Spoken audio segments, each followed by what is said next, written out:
Amis de la poésie, bonsoir. Mademoiselle de Maupin est un livre de Théophile Gautier.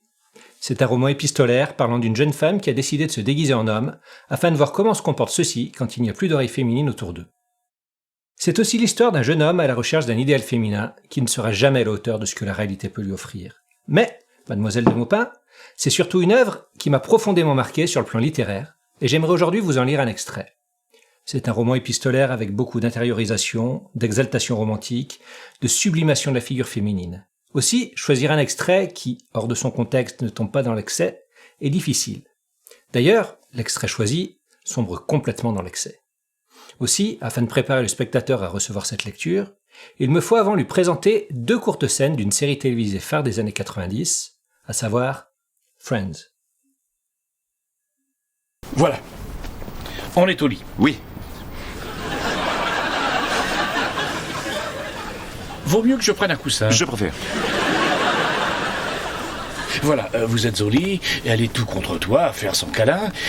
Alors ce qu'il faut, c'est attendre qu'elle s'abandonne au sommeil. Et là, tu la serres contre toi. Et tu roules sur elle en douceur, presque jusque de l'autre côté du lit. Et ensuite seulement, tu déroules tout doucement. Ouais.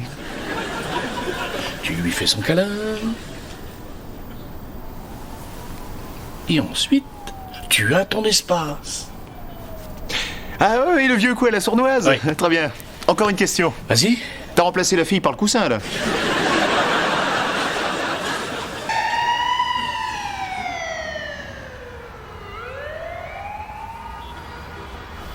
Fais de jolis rêves, bichounet. Faites jolis rêves, ma bichounette. Mais regardez-moi toute la place qu'il y a de son côté. On pourrait y coucher un pingouin géant. Bon, cela dit, ce serait un peu stupide. Bon allez, l'heure est venue du rouli-bouli. Je lui fais son câlin, je la serre, je roule sur elle et... Ouais! Enfin libre! Enfin, sauf mon bras. Je suis coincé. J'ai le bras coincé. Bon alors, maintenant, je vais lui faire le vieux coup de la nappe. On tire un coup sec, rapide comme l'éclair, rapide comme l'éclair. À la 1, à la 2, et 3.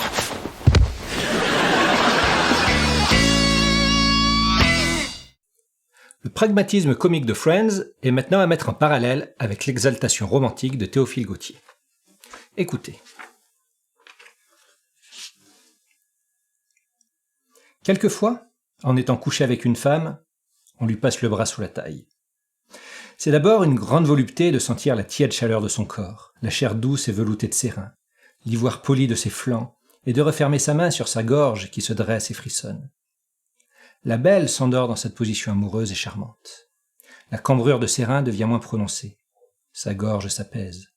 Son flanc est soulevé par la respiration plus large et plus régulière du sommeil.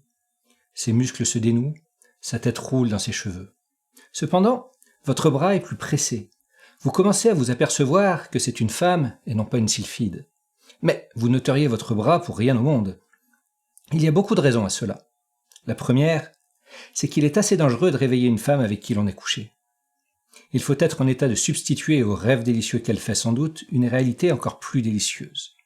La seconde, c'est qu'en la priant de se soulever pour retirer votre bras, vous lui dites d'une manière indirecte qu'elle est lourde et qu'elle vous gêne, ce qui n'est pas honnête, ou bien vous lui faites entendre que vous êtes faible, fatigué, chose extrêmement humiliante pour vous et qui vous nuira infiniment dans son esprit. La troisième est que, comme l'on a eu du plaisir dans cette position, l'on croit qu'en la gardant, on pourra en éprouver encore. En quoi l'on se trompe. Le pauvre bras se trouve pris sous la masse qui l'opprime. Le sang s'arrête, les nerfs sont tiraillés, et l'engourdissement vous picote avec ses millions d'aiguilles. Vous êtes une manière de petit Milon Crotoniate, et le matelas de votre lit et le dos de votre divinité représentent assez exactement les deux parties de l'arbre qui se sont rejointes. Le jour vient enfin, qui vous délivre de ce martyre, et vous sautez à bas de ce chevalet avec plus d'empressement qu'aucun mari n'en met à descendre de l'échafaud nuptial.